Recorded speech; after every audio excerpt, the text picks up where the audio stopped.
Hey folks, Real Honesty with John Ritland. I'm John Ritland. This is my top 10 best matches in WWE Extreme Rules history. This doesn't include any of the One Night Stand shows, even One Night Stand Extreme Rules from 2008. I could do those on a separate list. I could do those sometime next year, probably. I'm going to be entering a big amount of working. Basically, I'm going to be working about 7-8 straight days. I'm going to be busy doing a whole bunch of stuff, so I won't have time to shoot a whole bunch of shows that week. So I'm just pre-recording them now. But I hope you enjoyed. Since Extreme Rules is only about 2 weeks away because WWE just has to heap pay-per-views on us because of whatever. I mean, for whatever reason. I know they got the network, and I hope they make money off of it, and I hope it's working well for them.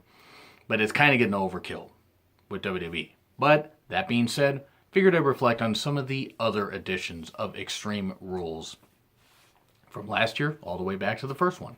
So, here we go. Number 10, Reigns versus Big Show, 2015. Last man standing match. No, I didn't think I'd be putting a Roman Reigns match on here, and that's nothing against Roman Reigns. I don't hate the guy. The guy can act, the guy can work, the guy can wrestle. I don't think he's as great as his supporters say, but he's not as bad as his detractors say.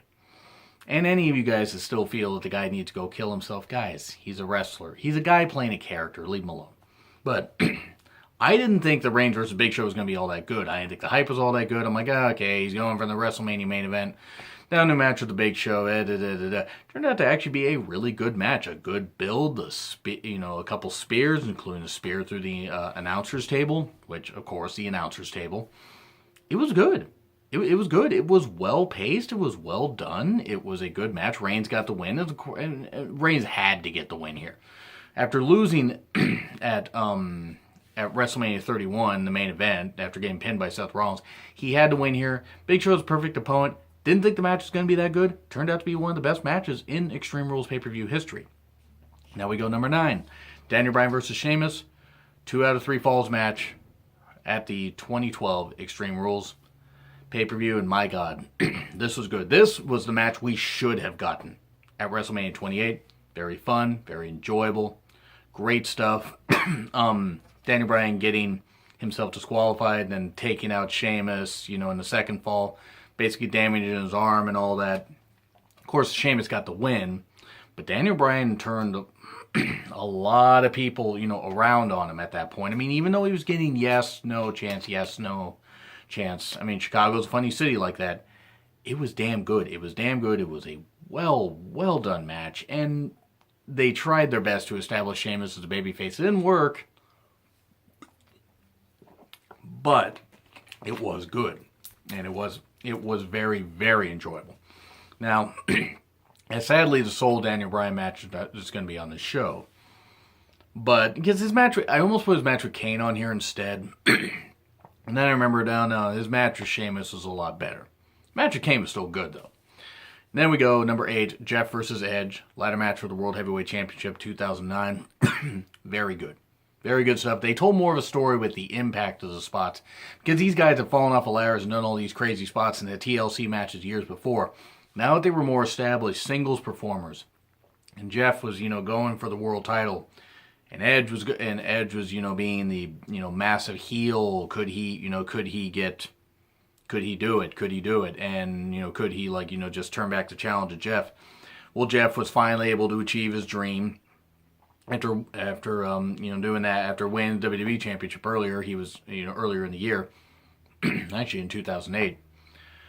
He was able to finally win, and then CM Punk came down and cashed in on him, and that was great. That was great stuff. I really enjoyed that. But I enjoyed the match up to that point. It was great. Jim Ross really made Jeff Hardy's, climb to the top. Just seemed so great, as Jim Ross is known to do because he's such a great announcer. Even at this stage of his career, I mean, I think he's 65, 66. And the guy's still really good. The guy's just incredible at his job. Jeff and Edge told a great story. Well done ladder match. Number 7, Brock versus Triple H at WrestleMania, or not WrestleMania 29. This was actually the better match just a month later. Because the WrestleMania 29 match underwhelmed, in my opinion. This was a cage match at Extreme Rules 2013. And I enjoyed it. And by the way, I want to apologize for clearing my throat. Got some allergies. So unfortunately, that's kind of the hand I've been dealt. But I thought it was good. I thought Brock did a really good job selling his leg. Triple H did a damn good job, helping establish Lesnar. I mean, I would have liked it maybe better if they hadn't added the stipulation and Brock had just beaten Triple H. At WrestleMania 29, we hadn't had this match. But for, being what should have probably been maybe a throwaway cage match, even with these two stars, it turned out to be really good. And Brock got the win, as he should have. And there we go. We go on from there. Number 6, Del Rio versus Christian. World title match with a ladder. Of course, use the weapon as a ladder. At the 2011 edition of Extreme Rules. In my opinion, that and 2012 were actually probably the best pay-per-views in Extreme Rules history. 2016 had a couple decent moments. But this was good. Edge unfortunately had to retire due to neck problems. And, due to neck and spine problems. And Christian was slotted in here. And, okay, one could argue maybe Del Rio should have won. But Christian got his big moment, as he should have. And it was great stuff. It was well done. Good timing. And Christian had that great moment of celebrating with Edge and celebrating with the title. It was good. And then he lost it a few days later. Still, this match was really, really fun. Number 5, Roman Reigns versus AJ Styles at the 2016 Extreme Rules pay-per-view. No, I did not like the overbooking of it. I did not care for how, overbooked the finish was, as I knew it was going to be. I did not like that Reigns won, even though I knew it was coming. But that match was good. That match was really, really good. I mean, AJ Styles was the MVP of the match, but Roman Reigns, he got a lot out of Roman Reigns. Roman Reigns turned it up at points. It was a really, really fun match and a damn well done one. And even with Reigns winning and Styles losing 2 straight pay-per-views to Roman Reigns, it was still really fun, really good, and enjoyable. A damn enjoyable match. Even if I didn't agree with Reigns winning, I knew it was coming, and the ride was fun getting it. Number 4, Cena versus Miz versus Morrison at the 2011 Extreme Rules. It was a cage match, triple threat cage match. Good stuff. Good stuff. I mean, Morrison and Truth continued their feud, and that was good. But what was nice about this is it was a match I didn't think was going to be all that good. I was like, whatever. And of course, Cena got the win because Cena had to get the win. But it was really, really fun. It was a really fun match. And I mean, after thinking The Miz wasn't going to retain at WrestleMania 27, and he did, I thought he might retain here. No, Cena won. But damn fun match. damn fun match. Really good stuff. Really good cage match.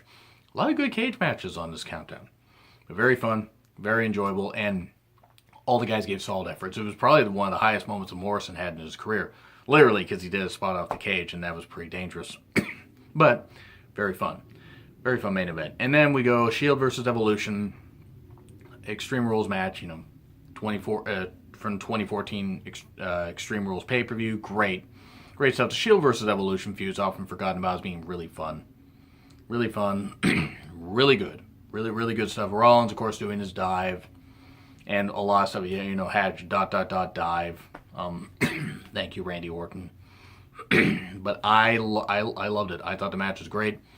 I thought it was great that Evolution reformed, and they basically helped establish the Shield as a dominant force. And then the Shield broke up right after having their next match with them. But hey, it was still really, really good. Was it the best match ever? No, but for this pay-per-view and for the context, especially 2014 being, kind of PG rated, in fact, very PG rated, it was still a lot of fun, a lot of good stuff, and I really enjoyed it. I really enjoyed the mayhem that it was. And then number 2, Miz, Cesaro, Owens, and Zayn for the IC title at 2016 Extreme Rules. It was so close between this and number 1. It was so close. This was just really fun. This was so many great spots. Cesaro with his great strength. Zayn and Owens, fighting forever. Miz being the cocky heel and being the way to slide in there and try and get the win as heels are warranted to do great stuff. It was just really, really spectacular and showed how the IC title really mattered. I mean, when Miz had it. I mean, and don't get me wrong, it could have mattered when other superstars had it, but no, Vince didn't want to do that. Just for whatever reason. I mean, I forgot that Dean Ambrose was a champion. And Dean Ambrose isn't a bad wrestler. But anyway, I mean, that's currently, by the way. Miz, great job as IC champion, escaping with the title, but great stuff. Wonderful. Well done. Number 1, Jericho versus Punk, Chicago Street Fight. That's 2012 Extreme Rules. It had to be this one. It was just deeply personal, deeply great. I mean, you could argue that their Mania 28 match was better. This felt a little more personal.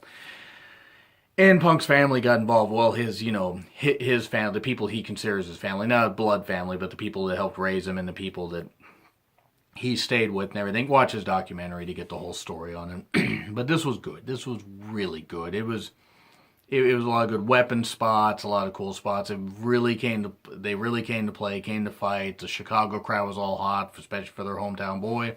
And that's what I particularly love. Now, by the way, I'm going to really hate any future Chicago show. For the vocal minority, still chant CM Punk. I mean, it's like, guys, you gotta let it go. I mean, I'm not going to be all people from Chicago. It's just the ones that chant CM Punk, guys, get over it. He's done. But this is a damn good match. And Punk won, of course, he should have won. Continues record-breaking title reign, of the modern era.